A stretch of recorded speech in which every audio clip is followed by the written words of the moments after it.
In this video from FFX, we'll show you how to use a plunge saw.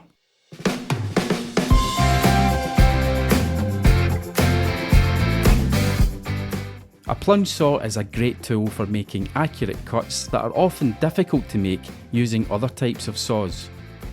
For example, cutting out worktop for a hob or sink, a plunge saw is the perfect tool for this. As the blade is enclosed in a plunge saw, it can be safer to use in many instances where we may rely on a circular saw. And the enclosed blade also helps with efficient dust extraction. The cuts you get from a plunge saw are typically more precise, accurate and cleaner than you'd get from a circular saw. This is important when you're cutting pieces of expensive worktop, for example, where a poor quality cut could be disastrous. As with any saw, selecting the correct blade for the cut is important.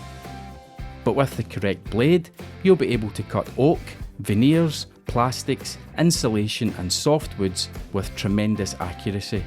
A huge benefit of a plunge saw is the ability to fit it to cutting rails.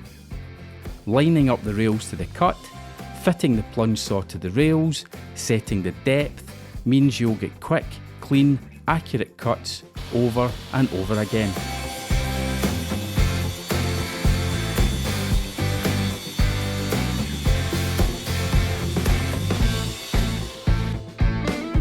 A plunge saw is a huge time and cost saver when fitting kitchens. The ability to start the cut exactly where you need it to be, right in the middle of a piece of worktop for example, makes a plunge saw perfect.